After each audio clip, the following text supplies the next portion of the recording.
નમસ્કાર દર્શક મિત્રો અને વાલા વિદ્યાર્થીઓ અને વાલીઓ, ખાસ આજે કારકિર્દી માર્ગદર્શન અંતર્ગત આપણે જે રીતે અમદાવાદ શહેર ડીઓ કચેરી દ્વારા અમદાવાદ શહેરની તમામ શાળાઓમાં કારકિર્દી કોર્નર બનાવી ધોરણ 9થી જ વિદ્યાર્થીઓને કારકિર્દીની ઉડાન ભરી શકે તે માટેના અનેક પ્રયાસો કર્યા છે. હમણાં જ આપે અમારી જે લોન્ચ કરેલી જે બુક છે ડિજિટલ કારકિર્દી વિશેષાંક 2025 સતત ત્રીજા વર્ષે પણ ડિજિટલ કારકિર્દી વિશેષાંક બહાર પાડવામાં આવ્યો છે, જેને QR કોડથી સ્કેન કરી ધોરણ 10 પછીના જે કંઈ બોર્ડ હોય તેની વિગતો, 12 પછી ડિપ્લોમા, એન્જિનિયરિંગ, તમામ પ્રકારના કોર્સિસ, મેડિકલ, તમામ પ્રકારના પેરામેડિકલ કોર્સિસની પણ વિગતો અને કેટલા કટઓફ્સ પર ગયા વર્ષે અટક્યું હતું તેની પણ વિગતો અને કેવી રીતે ફોર્મ ભરી શકાય તે બાબતો પણ સમાવેશ કરેલો છે.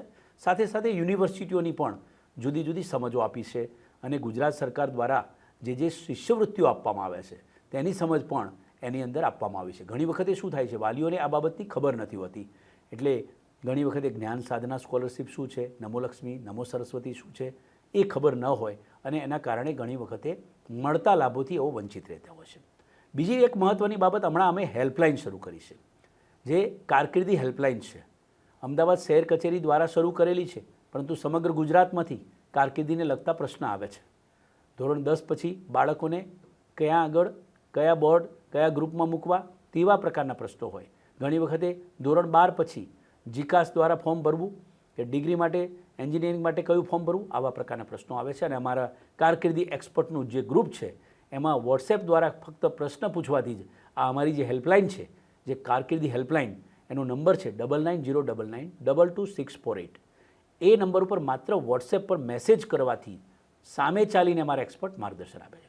આમ મૂળ મુદ્દે વિદ્યાર્થી મિત્રો અને વાલીઓનો જે ચિંતાનો વિષય હોય તો એ કારકિર્દી હોય છે. કઈ દિશામાં બાળકને આગળ લઈ જવું અને હાલ વર્તમાન સમયમાં કઈ લાઈન લેવી વધારે ઉચિત ગણાય, આ માર્ગદર્શન વિદ્યાર્થીઓને સમયસર મળે તે ખૂબ જરૂરી છે. તેને ધ્યાને લઈ ધોરણ 9થી જ આ દરેક શાળાની અંદર કારકિર્દી વિષય ઉપર દર અઠવાડિયે 1 તાસ પણ લેવાય અને દરેક સ્કૂલમાં કારકિર્દી કોર્નર બને તે પ્રકારના પ્રયાસો કર્યા છે. હવે એક નવો જ પ્રયાસ કરવા જઈ રહ્યા છે, જેમાં અમદાવાદ મેનેજમેન્ટ એસોસિએશનનો અમને પૂર્ણ સહકાર મળ્યો છે, જેને ધ્યાને લઈ અહીંયા જુદા જુદા એક્સપર્ટ્સ દ્વારા અમદાવાદ ડીઓ ઓફિસ દ્વારા જે અમારી યુટ્યુબ ચેનલ ચાલે છે એ યુટ્યુબ ચેનલમાં અમે જુદા જુદા એપિસોડ મૂકવાના છીએ.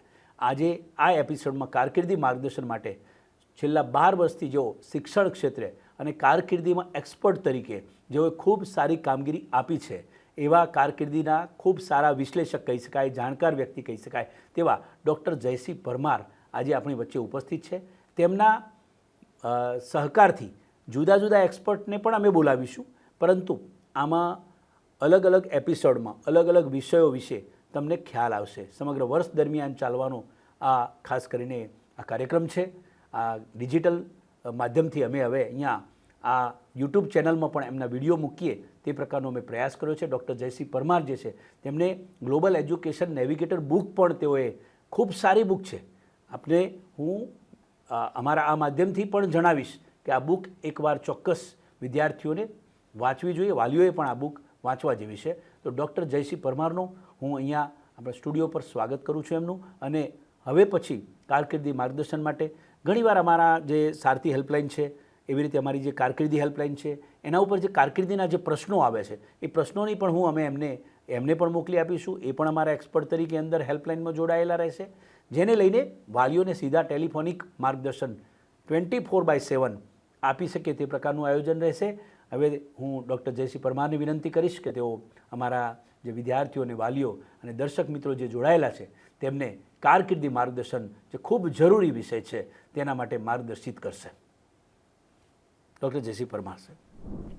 Thank you so much sir. કારકિર્દી માર્ગદર્શન એક અત્યારનો એકદમ ઝળહળતો ક્વેશ્ચન છે લોકોના મનમાં, અને ડીઓ સર માનનીય રોહિત ચૌધરી સાહેબે મને આ તક આપી કે બાળકોને અને વાલીઓને માર્ગદર્શન આપવું.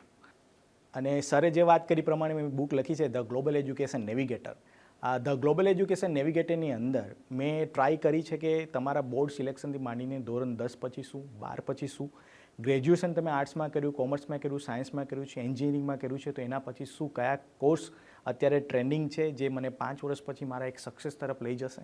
અને સાથે સાથે ઇન્ડિયાની અંદર જે ઇન્ડિયન સિવિલ સર્વિસ છે, યુપીએસસી અને જીપીએસસી, તો એમાં જે પણ કયા કયા વિષયો આવે છે, એનું કઈ રીતના તમારે એક્ઝામની પેટર્ન કયા આવે છે, સબ્જેક્ટ કયા આવે છે, તો એ બધી વસ્તુ એમાં મેં લખી છે. એના પછીના અમુક ઘણા બધા સારા એવા ઇન્ટરનેશનલ કોર્સિસ જે ખરેખર ફ્રી એજ્યુકેશન આપે, જેમ કે જર્મની છે, ઇટલી છે, યુએસ, કેનેડામાં અત્યારે કયા કોર્સ હોય માટે આપણે જવું જોઈએ, એના વિશેની માહિતી મેં બુકમાં લખી છે. સાથે સાથે ઘણા લોકો પોતે સ્કોલરશિપ બેઝ પ્રોગ્રામ સિલેક્ટ કરીને ફોરેન જતા હોય છે.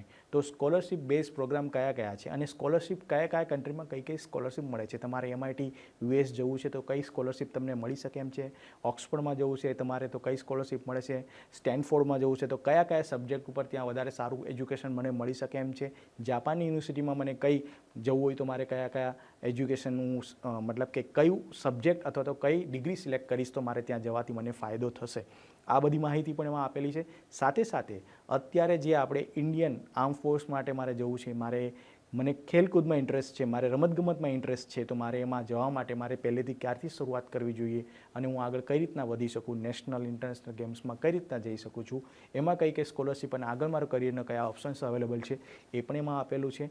અને એના સિવાય પણ આગળ માર્કેટની અંદર જે હાલમાં જે નાના નાના કોર્સિસ ઓનલાઈન અને ઓફલાઈન પણ જોવા મળી રહ્યા છે, ખાસ કરીને ઓનલાઈન, તો એ કયા ઓનલાઈન કોર્સિસ અવેલેબલ છે, કયા ઓનલાઈન પ્લેટફોર્મ પર અવેલેબલ છે, એના વિશેની પણ માહિતી બુકમાં છે. તો the global education navigator A Amazon ઉપર અવેલેબલ છે, જ્યાં તમને મળી રહેશે.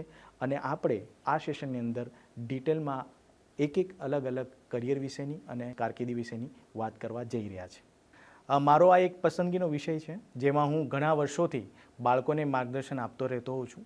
અને ખાસ કરીને અત્યારે 10મા અને 12મા ધોરણના બાળકોને આ વસ્તુની ખાસ જરૂર છે. એનું એક સિમ્પલ રીઝન તમને આપું તો એવું કહી શકાય કે અત્યારે કેટલી બધી જોબ્સ માર્કેટમાં અલગ અલગ પ્રકારના કારકિર્દીને લઈને ઉભરી આવી છે. એવું કહીએ તો કંઈ ખોટું નથી. એનો કહેવાનો મતલબ એ છે કે પહેલાં ફક્ત ને ફક્ત એક ટ્રેડિશનલ બધા કારકિર્દીમાં જતા હતા કે એન્જિનિયર, ડૉક્ટર, એન્જિનિયરિંગમાં પણ એક ટ્રેડિશનલ કોર એન્જિનિયરિંગમાં જતા હતા, મિકેનિકલ, કેમિકલ કે ઇલેક્ટ્રિકલ એન્જિનિયરિંગ. હવે જે computer, blockchain, data analysis, data scientist, આ પ્રકારની એવી બધી જોબ્સ અવેલેબલ થઈ છે.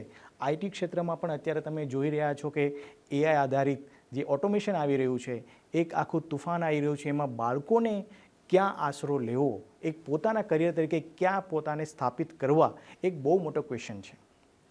આ એક આખી સિરીઝની અંદર હું એ જણાવવા માગીશ કે દરેક બાળકને પોતાના પોટેન્શિયલ પ્રમાણે અલગ અલગ પ્રકારની કારકિર્દીનું સિલેક્શન કરવું જોઈએ. એનું એક કારણ એ છે કે દરેક બાળક, દરેક વિદ્યાર્થી કે પોતે વાલી તરીકે જોતા પેરેન્ટ્સને એવું લાગતું જ હશે કે 18 વર્ષ, આખા 18 વર્ષની આ બાળકોનું એક ઇન્વેસ્ટમેન્ટ છે. અને આ ઇન્વેસ્ટમેન્ટ છે એમાં જો રોંગ ટર્ન લેવાઈ જાય, 10મા કે 12મા ધોરણમાં બીજી કોઈ ખોટી કારકિર્દી સિલેક્ટ થઈ જાય અને જ્યારે ખરેખર એ કામ કરવા માટે જ્યારે એ ચેર પર બેસીને એને કંટાળો આવે અને કામ કરવામાં રસ ના પડે, તો એ પોતે પોતાની લાઈફ તો ખરાબ કરી જ છે, પણ આપણે એક સારા ટેલેન્ટને પણ ગુમાવી દીધું છે. કદાચ એને બીજા કોઈ કારકિર્દીમાં ઇન્ટરેસ્ટ હશે, કદાચ એને બીજું કોઈ પોટેન્શિયલ પોતાનું બીજી કોઈ જગ્યાએ યુઝફુલ થતું હશે, એ ભૂલી અને એણે એક સામાન્ય કારકિર્દીની શૃંખલામાં આગળ વધી અને પોતાની જિંદગી એક બરબાદ કરવા લોકો જઈ રહ્યા છે. તો એવું કહી શકાય કે કારકિર્દી માર્ગદર્શન છે એ ખૂબ જ જરૂરી છે, ખાસ કરીને એવી જગ્યાએ જ્યારે મલ્ટિપલ તમારી પાસે ચોઈસ હોય. તમારી પાસે એવું નથી કે મને કન્ફ્યુઝન છે કે મારે શું કરવું છે, 10મા પછી શું કરવું જોઈએ, 12મા પછી શું કરવું જોઈએ, આગલા 5 વર્ષ પછી કઈ કારકિર્દીની ડિમાન્ડ આવવાની છે, આગલા 5 વર્ષ પછી હું મારી જાતને ક્યાં જોવા માગું છું. આ બધી વસ્તુનું નિરાકરણ જો કરવું હોય તો માર્ગદર્શન ખૂબ જ જરૂરી છે. તો પણ કેવી રીતે માર્ગદર્શન મળશે અને કઈ રીતે આપણે આમાં આગળ વધી શકીએ? તો એની શરૂઆત આમ જોવા જઈએ તો આપણે ફાઉન્ડેશન પાયાથી જ કરવી પડશે. પાયો એટલે તમારું બોર્ડનું સિલેક્શન. તમે જ્યારે બાળકને ભણવા માટે અત્યારે મૂકી રહ્યા છો તો એમાં અલગ અલગ પ્રકારના બોર્ડ્સ તમને જોવા મળે છે. CBSE બોર્ડ છે કે જેની અંદર central board of secondary education છે, Indian certificate of secondary education board છે, આપણા બધા સ્ટેટ બોર્ડ્સ છે.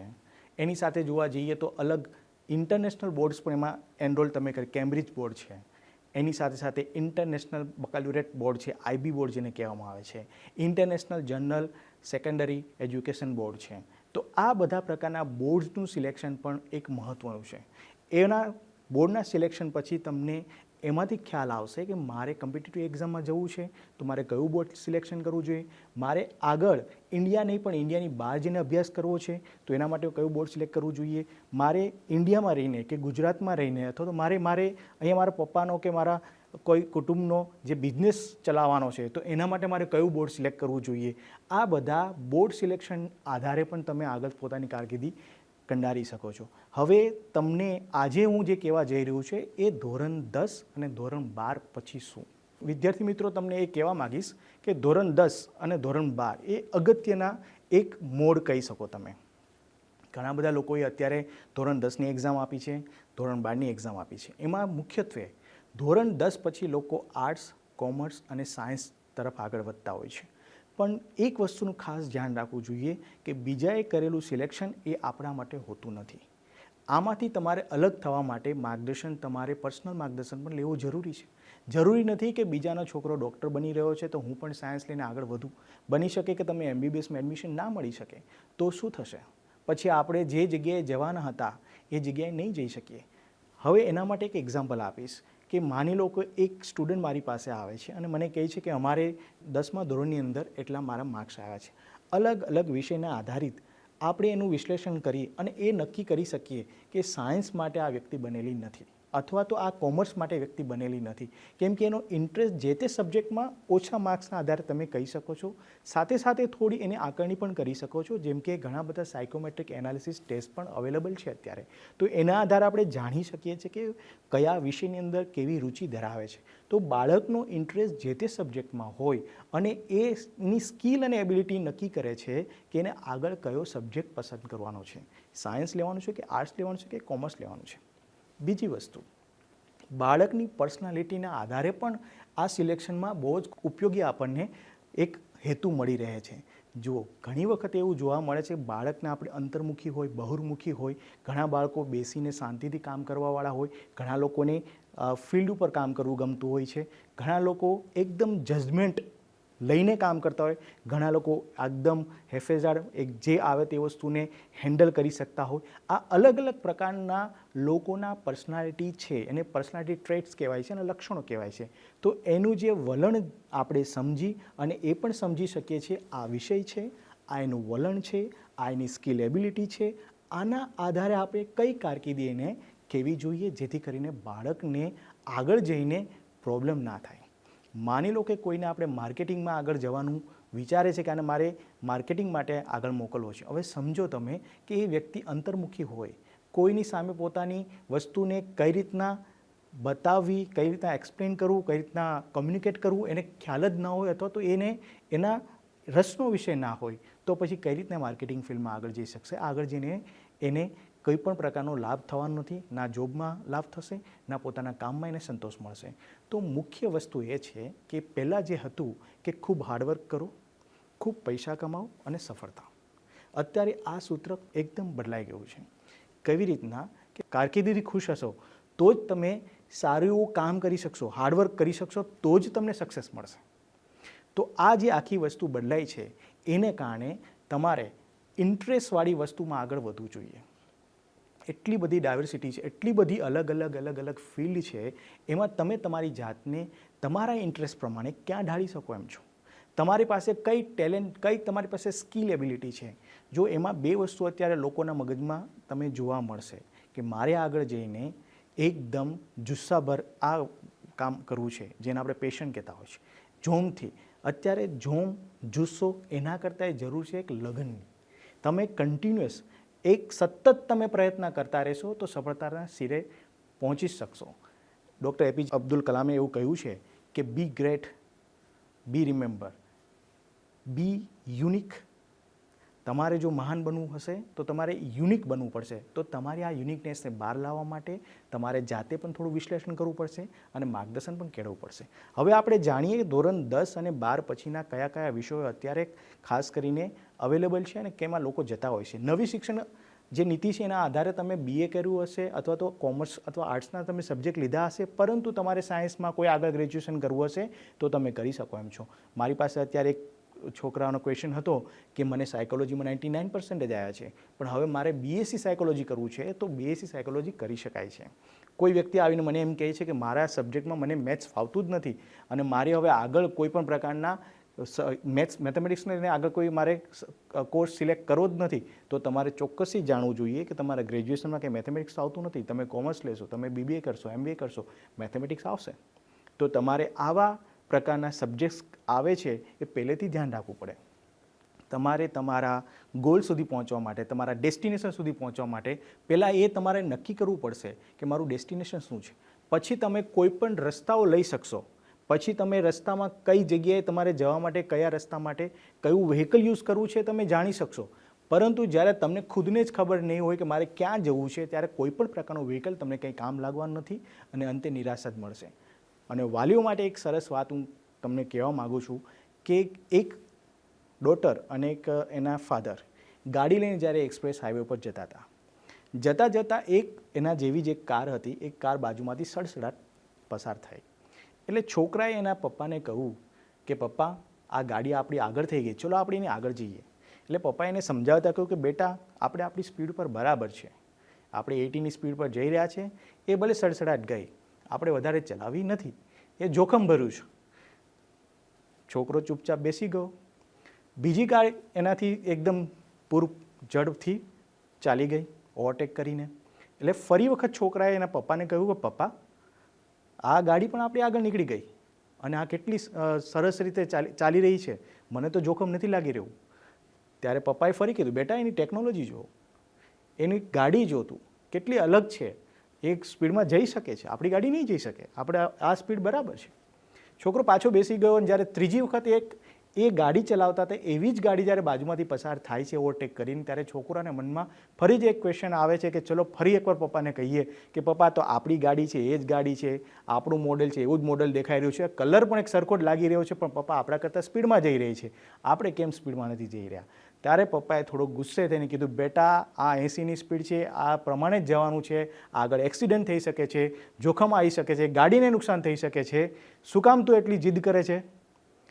ત્યારે છોકરો 5 મિનિટ એકદમ મૌન વ્રત ધારણ કરીને બેસી જાય છે અને પછી પપ્પાને એટલું જ કહે છે, પપ્પા, મારી સ્પીડ પણ ખાલી 80ની જ છે, શું કામ મને તમે 90% લાવવાની મને જીદ કરો છો? શું કામ મને 95% લાવવાની જીદ કરો છો? શું કામ કહો છો કે ફલાણા ઢીકણાના છોકરાને એટલા પર્સન્ટેજ આવી શકે, તને કેમ ના આવી શકે? પપ્પા, નુકસાન થઈ શકે છે. તો આ વાત ઉપરથી આપણે એટલું સમજી શકીએ કે જો આપણા બાળકને પણ આમાં સમજવું ખૂબ જરૂરી છે. આપણે જો આપણા બાળકોને જ નહીં સમજીએ તો આપણે આગળ એના ભવિષ્ય વિશે શું વિચારી શકશું? આપણે ગાડરિયા પ્રવાહમાં જવાનું નથી કે પેલા લોકો આ કરી રહ્યા છે, CA બની રહ્યા છે, શું તમારો છોકરો 16 કલાક વાંચવા માટે તૈયાર છે? તમે જ જાણો છો. તો તમે CA બનાવી શકો, તો CS બનાવી શકો છો. શું તમારા છોકરાને ગણિતમાં, મેથેમેટિક્સમાં ઇન્ટરેસ્ટ છે? તમે જાણો છો પહેલા ધોરણથી માંડીને 10મા ધોરણ કે 12મા ધોરણ સુધી કે મેથેમેટિક્સ કેવું છે. તમારે પહેલાંમાં ઇન્ટરેસ્ટ લેવો પડશે, નહીં કે ખાલી એના એક માર્કશીટ ઉપર તમે નક્કી કરી શકશો કે આને આ જગ્યાએ તેને કારકિર્દી બનાવવાની જરૂર છે. તો મિત્રો, એવું કહેવા માગીશ કે ધોરણ 10 પછી આર્ટ્સ લો, કોમર્સ લો, સાયન્સ લો, અને જો તમને એવું લાગતું હોય કે 11-12 કરીને આગળ મારે લાંબી યાત્રા નથી કરવી અને મારે ટૂંકમાં જ મારે એવા કોર્સિસ કરવા છે, તો ડિપ્લોમાના ઘણા બધા સારા સારા કોર્સિસ એન્જિનિયરિંગ ક્ષેત્રે અને ITIના ઘણા બધા કોર્સિસ એવા છે જેમાં પોતાનો નાનો મોટો બિઝનેસ પણ આપણે સ્ટાર્ટ કરી શકીએ છીએ. ડિપ્લોમા કર્યા પછી ડિગ્રી પણ જે તમને ઇન્ટરેસ્ટ લાગે કે મને ખબર નથી કે હું 11-12 કરીશ, પર્સન્ટેજ આવશે તો પછી આગળ હું ડિગ્રીમાં જઈશ, એવું તમને એવું લાગતું હોય તો તમે પ્રાઇમરી ડિપ્લોમાના પણ કોર્સિસ કરી અને પછી પોતાની જાતને એક ચેલેન્જ આપી શકો છો કે હા, હું મિકેનિકલ એન્જિનિયરિંગ ડિપ્લોમા કરેલું છે, હવે મારે BE કરવું છે, હવે મારે આમાં આગળ વધવું છે. ડિપ્લોમાના કોર્સ કરીને તમે પોતાના અત્યારે ઘણા બધા કરિયર એવા પણ છે કે ડિપ્લોમા પછી તમે અમુક ITના કોર્સિસ કરી શકો છો. કોર ડિપ્લોમા તમે મિકેનિકલ કર્યું છે, કોડિંગનું તમે શીખી અને આગળ તમે ઘણા બધા જગ્યાએ, ઘણા બધા ક્ષેત્રે પોતાનું સ્થાન મક્કમ અને પાક્કું કરી શકો છો. તો આવી રીતના તમે નક્કી કરી શકો છો કે મારે કેપેસિટી, મારું પોટેન્શિયલ કેવું છે, પેરેન્ટ્સ પણ પોતે નક્કી કરી શકે કે મારા બાળકનું પોટેન્શિયલ કેવું છે, એના આધારે સિલેક્શન કરવું જોઈએ. આ વાત થઈ 10 પછીની.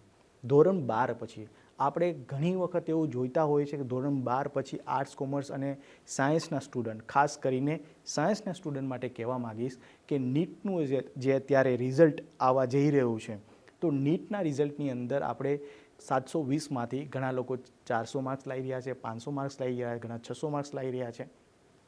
7000 સીટ છે આપણી પાસે MBBSની. તો 7000 સીટમાં આપણે નક્કી કર્યા મુજબ આપણા માર્ક ન આવે તો વારંવાર રિપીટેશન કરી, હા એકાદી વખત તમને લાગે કે મારી તબિયત સારી નહોતી, બરાબર હું કોર્સ કરી નહોતો શક્યો, તો તમે વરસ બગાડવું જોઈએ. બાકી આ 6 મહિના અંદર પાછા એટલા જ માર્ક્સ નથી આવવાના અને આગલા વર્ષે એટલી જ કોમ્પિટિશન તમારી વધવાની છે. તો એના માટે થઈને આપણે એવું કરી શકીએ કે આપણે પોતાનું એ પણ એક વિશ્લેષણ કરવું જોઈએ કે ખરેખર આ મારા માર્ક્સ બરાબર છે, હવે હું અત્યારે આનાથી વધારે મહેનત કરી શકવાનો છું.